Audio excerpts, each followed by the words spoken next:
Helektra? That name has long since sunk into the depths of the past. Ah, it's you, little grey fry. The first drip marketing for version 3.5 is here, and it's none other than Hysilens herself, as I expected in my previous videos. So we are going to talk about her and what she could bring to the table, and I would love to hear your opinion about her in the comments section below. Now, before we start, don't forget to subscribe and turn on the notification bell beside it to stay notified with everything new about Honkai Star Rail, and without any further ado, let's just get started. So first of all, when it comes to the design itself, she looks absolutely gorgeous, period, end. She is absolutely phenomenally gorgeous. Like, how can you create a character that is this gorgeous? And then the fact that they are treating her like a mermaid under the water makes it even better. And as you can see here, we have either whales or fishes here, and they look very cool actually with her name. So Hysilens looks absolutely gorgeous. However, when it comes to her counterpart, so many people are talking about Eden from Honkai Impact 3rd, which is one of the Flame Chasers, and if you don't know, the Flame Chasers in Honkai Impact 3rd are basically the counterpart of the Chrysos Heirs in Honkai Star Rail. So many people are saying that since she is basically a musician and she is this gorgeous, she is basically Eden. However, when it comes to the body, I can see it definitely. She is actually as gorgeous as Eden. But when it comes to the face and the head, I see more actually Li Sushang in her. I don't know, the moment I saw her face, I saw immediately Li Sushang, which is just absolutely insane. So in my opinion, it is more like she is the body of Eden and the face of Li Sushang, to be honest. Like, seriously, this is what I am seeing here. It's just absolutely ridiculous. And when it comes to the clothes, absolutely phenomenal. Like, this is just insane. Either way, when it comes to her path and element, she is going to be a physical nihility character. Now that is an interesting choice of path and element. So she is going to be basically a character that is going to work with nihility characters. It will be interesting to see whether she is going to work like Jiao Chou as an amplifier, or if she is going to be basically a DOT character. If she is a DOT character, then we would need basically a buff for Black Swan as well in her version update, because right now we are going to get a buff for Kafka. So if they do buff Black Swan as well, and then we get basically Hysilens as a DOT character, then that would make a perfect DOT team actually, and it would be very good. If she is just an amplifier like basically Jiao Chou, then that is going to be very good as well, but the DOT team is going to stay under the rock for a much longer time. It has been under a rock for like a year now. So it would be insane if it stays actually under the rock for way longer than that. So we will see what they are going to do with that. I think that the next drip marketing is definitely going to be Suridra. It made a lot of sense and I expected it in my previous videos. I think that many people already knows that it's going to be actually Hysilens and Suridra.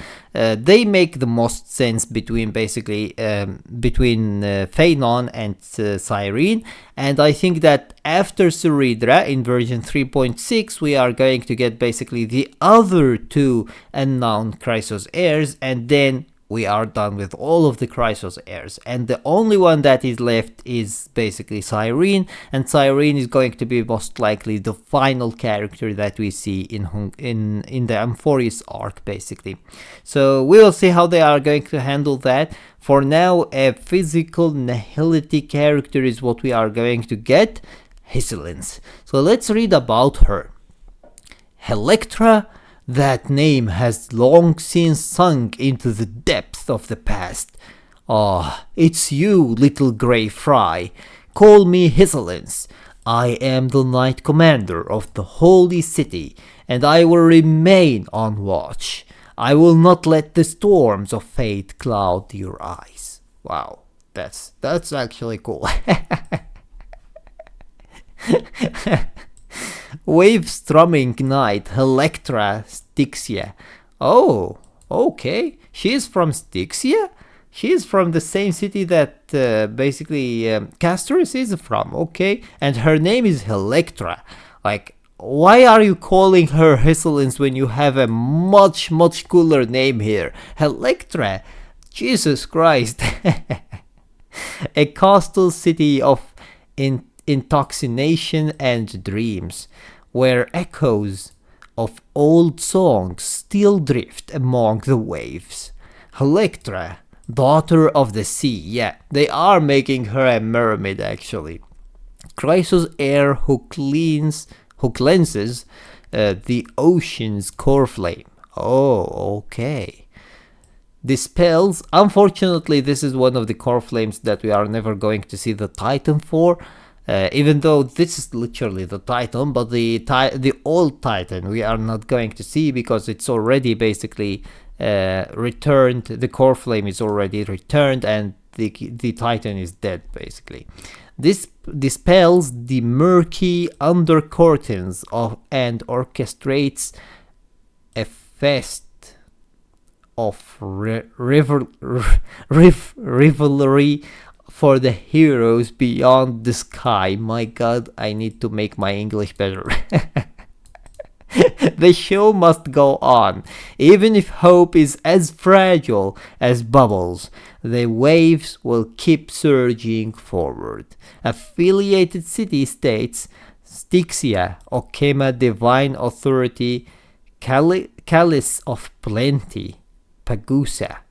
Okay, so she is basically the one that is takes the Coreflame of Pagusa. Okay, so it seems like they are basically giving her a lot of water theme stuff, and that is obviously because of her divine authority, which is going to take basically the ocean's Coreflame. So that's why they are basically giving her such a water or ocean theme in her design. That's actually pretty cool. The only thing that is left now is to see basically whether they are going to go through her story in version 3.4 or if they are going to keep her story and Ceredra's story until version 3.5. That is something that we will need to wait for and see. And I really hope that they are going to give us a little bit, maybe just a little bit of story about what is actually happened with March 7th, where she is, what is going on with her, who is doing this to her. I really hope that they are going to give us a little bit about that and not just give us two characters who are discussing what is happening with her. Either way, this is my opinion about it. I would love to hear your opinion about it in the comments section below. Don't forget to subscribe and turn on the notification bell beside it to stay notified with everything new about Honkai Star Rail. And until next time, see you as always in the next video.